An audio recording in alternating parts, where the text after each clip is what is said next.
Thanks for joining me today. This is Danny and welcome back to my modded 1.10.2 series. Today we're going to be doing something that we probably should have done a really long time ago, and that is auto-crafting our Actually Additions stuff. We have two main crafting mechanics in Actually Additions that are different than the standard crafting, and one of them, of course, is the Atomic Reconstructor, which requires us to throw things into the world and then press a button to give this guy a redstone signal, or at least that's one way to do it, and then pick that item up. That's the first thing we're going to autocraft, and that's probably going to be the simplest thing. And then the second thing we are going to autocraft is this guy right here, and that is the Empower, which involves putting an item in all 5 of these things, and then giving it some power, and then pulling the item out that we get from there. That's going to be a little bit more complicated, but we are going to be using a combination of mods, of course. Obviously, we're going to be using refined storage. That is going to be our main auto-crafting machine, so we'll be using the refined storage crafting, or auto-crafting. And of course, we'll be using Actually Additions to do lots of things, like pick up items, drop items, and we're also going to be using RF Tools controls for a few different things, just because there are a few things that I'd like to make a little bit more robust than it could otherwise be if we were just going to use, like for instance, this guy. We could autocraft this thing using just EndRIO conduits and filters and that sort of thing, but we could end up running into some problems if certain things happen that we aren't expecting, like if we try to craft multiple things at a time. So we are going to be managing that with RF Tools control. Look at all the recipes in the Atomic Reconstructor. We're dropping something and we're picking up some result. Easy enough. And the nice thing about it is that most of the recipes, the result is not something that would ever be a input. So the output is not the same as any other input. So we can tell a collector, like if we use the range collector from Actually Additions, to pick up these certain blocks whenever it sees them and to not pick up these blocks. Now where we run into a problem is with the lasers, the laser relays, because to make a fluid laser relay we drop a energy laser relay and then we pick it up, and then to make the item laser relay we drop a fluid laser relay.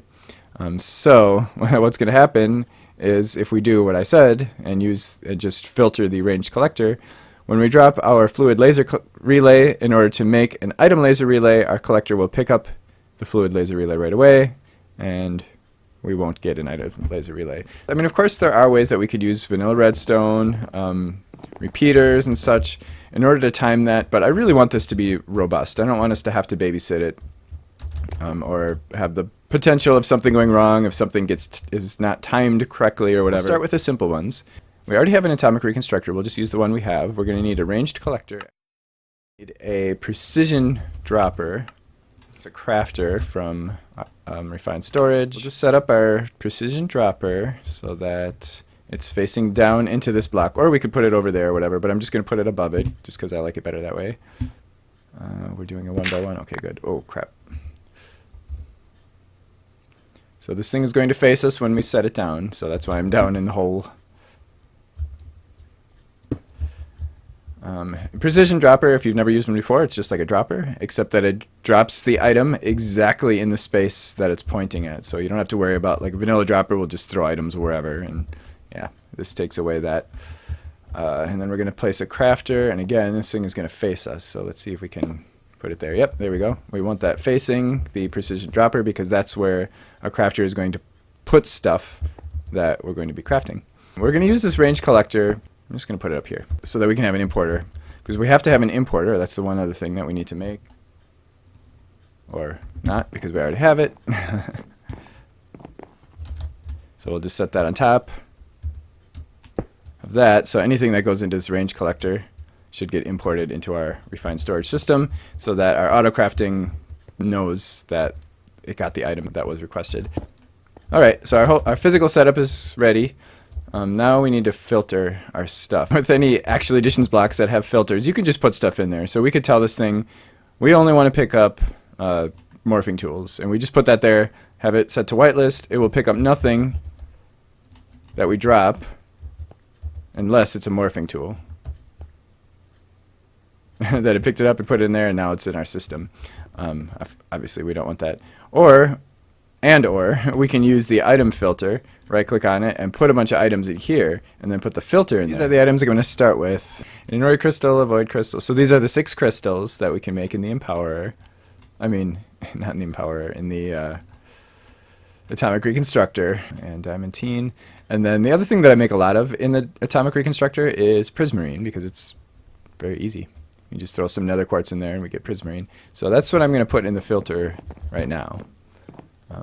So that's just, what is going on here? That's just 7 items. So we could have just used this, but I like using the filters. Just it makes it a little bit more flexible if we want to make changes in the future, or if we want to move stuff, or go to a different setup. And then I'm going to put this filter in our grid, and we'll just keep that there. In the newer versions, the filter will actually physically sit in here. Because I'm running on 1.10.2, the version that I have of Actually Additions just kind of makes a copy of the filter inside there, but if you click on it, it just disappears, just to make sure everything's working. So we throw wheat down, nothing happens. We throw Inori crystals down, and poof, they get picked up. Hooray! And of course, if we look in our system, we'll see them in here. There they are. They're back. Okay, now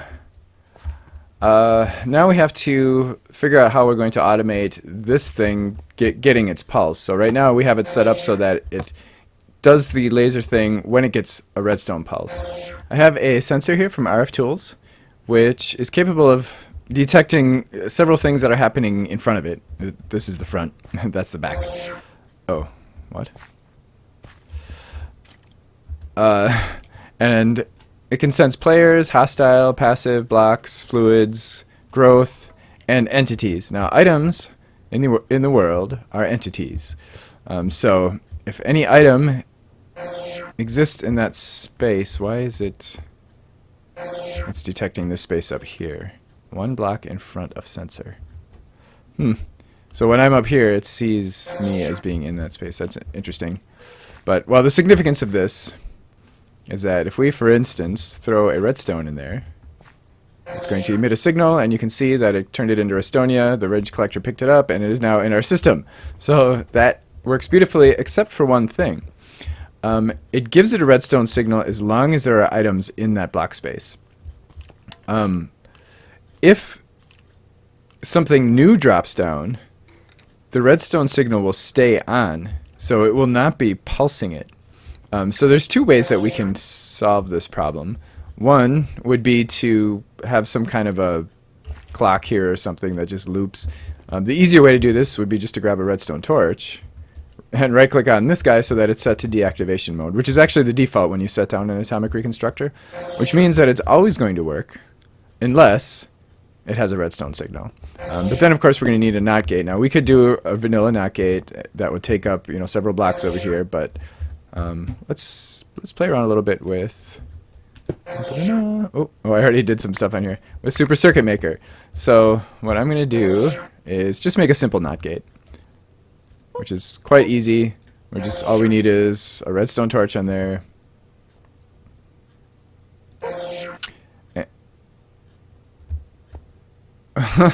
Oh, that's bizarre. Okay.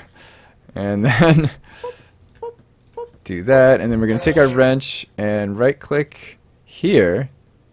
Wait, I mean not our wrench, but our screwdriver. We right-click here to turn that into an output, and we shift right-click here to turn that into an input. So now we're outputting a redstone signal over here.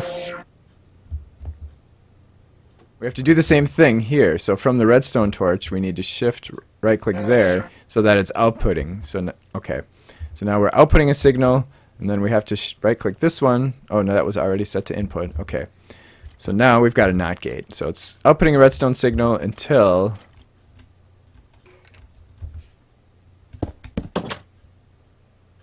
okay, until it gets one. So now the redstone signal turns off, then it turns back on. To want to rotate that. There we go. Oh, wrong way. We're inputting here and we're outputting into the redstone torch. So when this guy has a signal, this thing will not.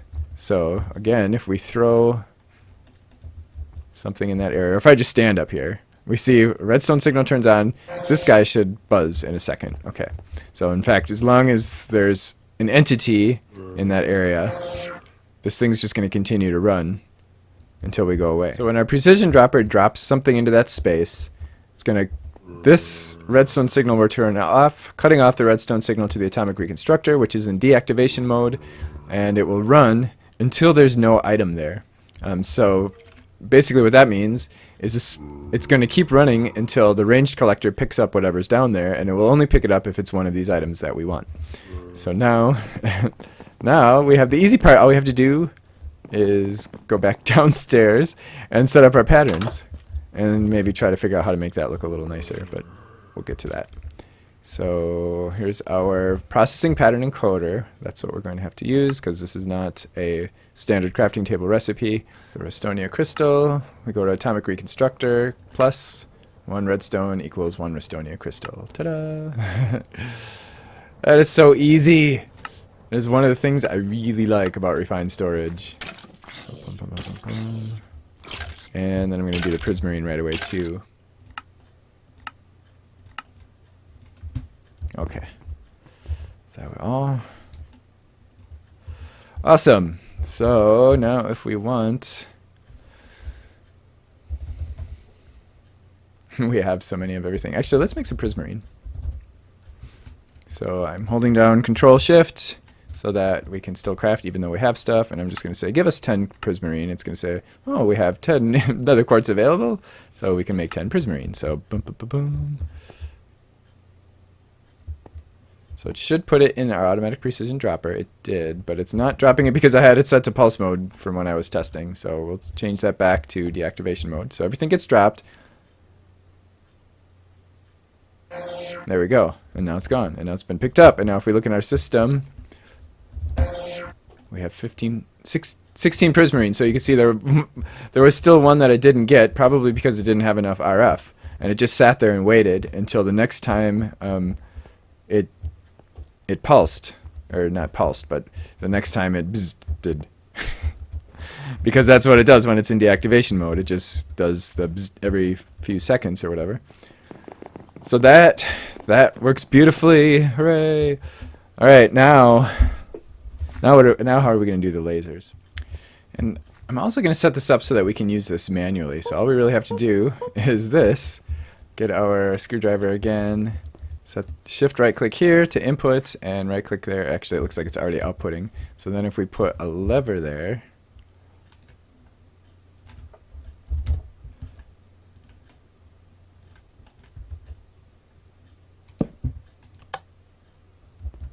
it should work. Yay. Here's what we're going to do for the item lasers. Vacuum chest from Ender.io. Hooray! Actually, we're going to end up using 2 vacuum chests. What we're going to do is we're going to have 2 setups here. And we're going to have a vacuum chest under each one. What? Why? Okay. And we are going to filter the vacuum chest. Okay. Oh, wait. I need to make these first, and I can't do it while the vacuum chest is here. Okay, so I'm going to throw an energy laser relay down here and get out of the way. Okay, so we should now have a fluid laser relay. And now I'm going to throw this one down there, and I'm going to let it stay there through 2 pulses. So now it's okay. Whatever.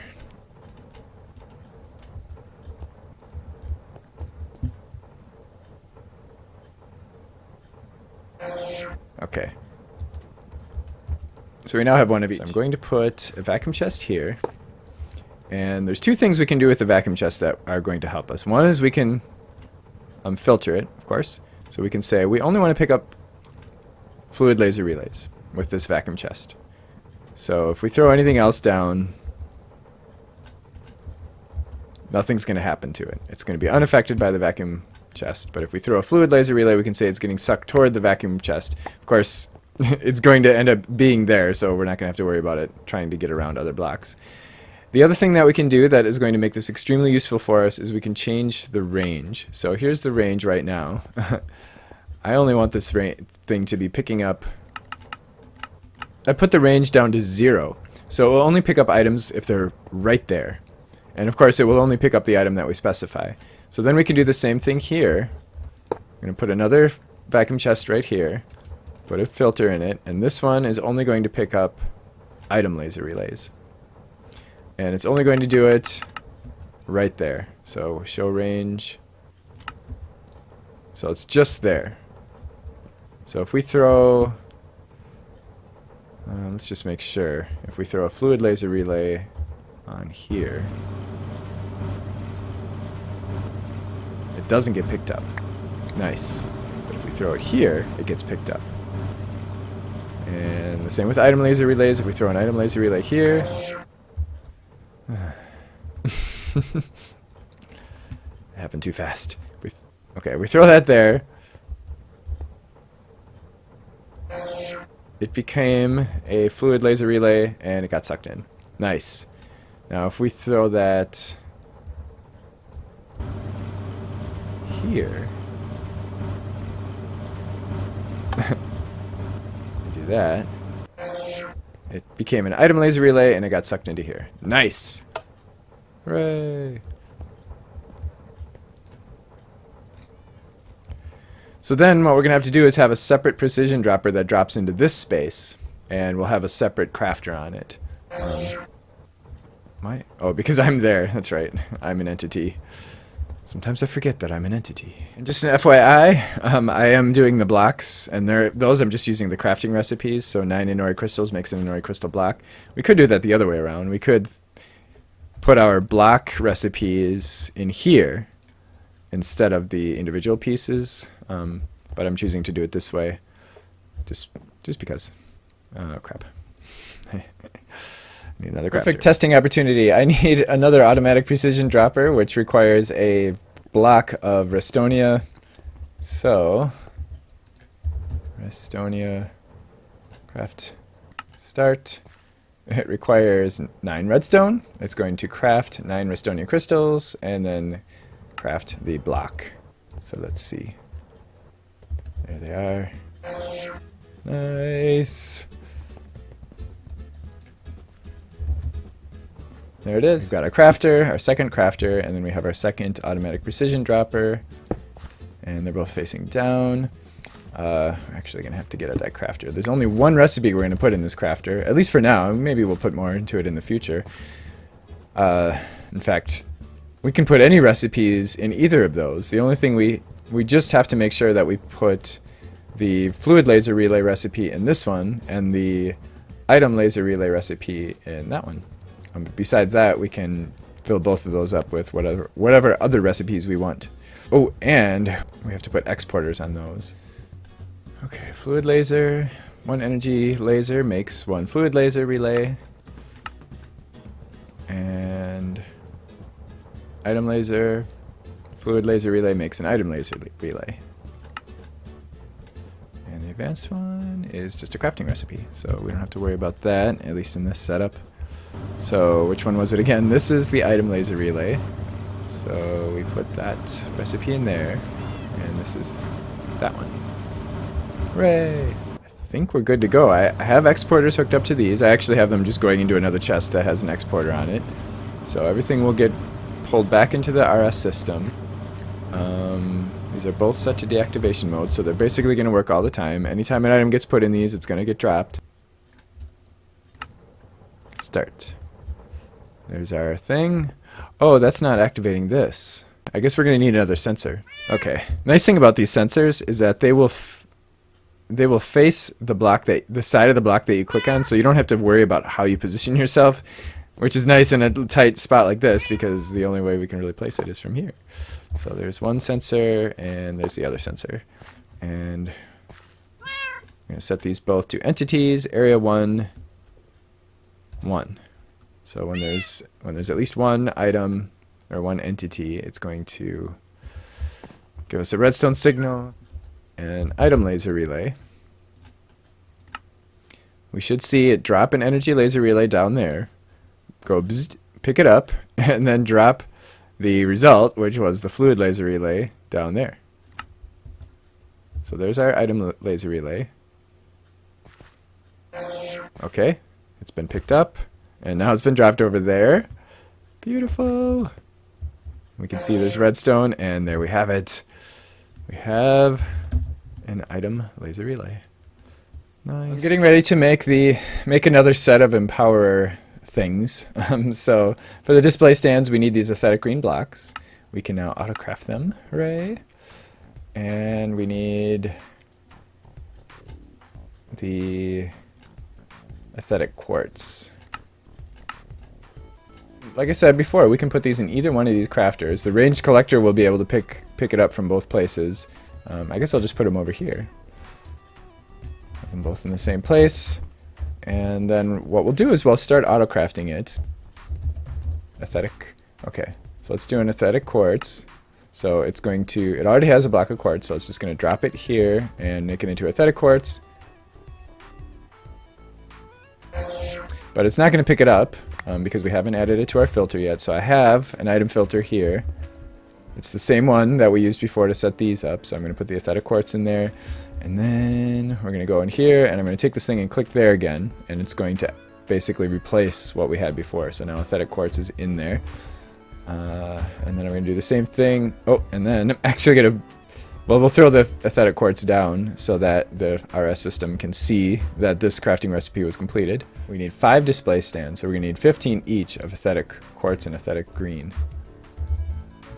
So, oops. So 14 more. And which one did I just do? That, okay.